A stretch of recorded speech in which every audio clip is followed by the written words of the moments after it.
एक तरफ जो है मैथिली शरण गुप्त का नाम आता है और हिंदी कविता के उसकी शायरी की हम बात करें तो आपका जो ताल्लुक जो है जहाँ पर महोबा से है वहीं पे झांसी से भी हम देखते हैं आपका करीबी रिश्ता है।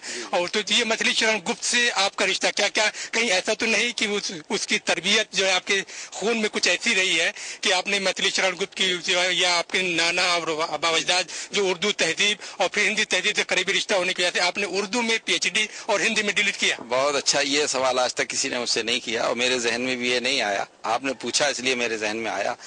बात असल में यही है कि वाले साहब उर्दू के बहुत उम्दा शायर और हमारी माँ जो हैं हलीमा बेगम, वो समझिए मैथिली शरण गुप्त की स्टूडेंट भी रही। उन्होंने हिंदी भी कुछ दिन उनको पढ़ाई, यानी उनका और हमारे नाना की दीवार मिली हुई थी। दोनों बहुत दोस्त थे, उनको दद्दा जी कहते थे मैथिली शरण गुप्त को।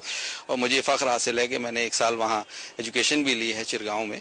तो हो सकता है उसका कुछ जहन पर असर रहा हो, हिंदी की तरफ मैं राग़िब हुआ हूँ और ये काम खुदा ने मुझसे करा लिया हो, तो ये बात तो है जी। यहाँ पर हम ये भी जानना चाहेंगे, अगर हम आपकी इब्तिदाई जिंदगी की बात करें, जब तालिब इल्मी का जमाना था तो आपने अपना करियर जो है एक हॉकी प्लेयर से शुरू किया, जो आमतौर पर लोग नहीं जानते।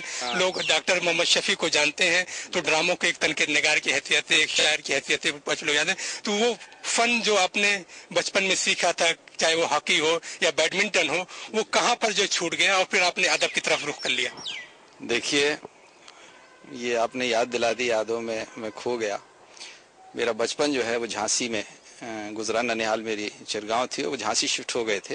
मेरे नाना शेख खुदाबख्श बहुत बड़े स्वतंत्रता संग्राम सेनानी कहते हैं जिनको, जंग आज़ादी के सिपाही थे। मेरा बचपन वहीं गुजरा और मुझे फ़ख्र है कि ध्यानचंद जैसे जो हॉकी के बहुत बड़े प्लेयर थे उनके क्लब में मैं खेला।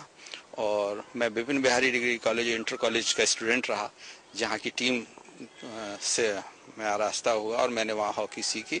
और मुल्क के बहुत बड़े बड़े खिलाड़ी, बलवीर सिंह का, आपने सरदार बलवीर सिंह का नाम सुना होगा, नौबत सिंह का नाम सुना होगा, आपने अभी ध्यानचंद जी के साहबजादों का नाम सुना होगा। ये हमारे कॉलेज वालों, विपिन बिहारी कॉलेज के मशहूर खिलाड़ी, और उस टीम का मैं भी एक मेंबर हुआ करता था। तो हमारे यहाँ तो ये क्रिकेट वगैरह उस ज़माने में तो कोई जानता नहीं था। हमको हॉकी से मोहब्बत थी और हॉकी से मोहब्बत है, और घंटों प्रैक्टिस हमने की है। ये दिनों को नहीं, रातों को भी प्रैक्टिस की है। सुबह 4 बजे 5 बजे हम लोग फील्ड पर चले आते थे और प्रैक्टिस करते थे और बहुत अच्छे अच्छे टूर्नामेंट देखे, चाहे वो महोबा हो, चाहे झांसी हो, चाहे भोपाल हो। ये बहुत वहाँ पर पहले यही हॉकी ही।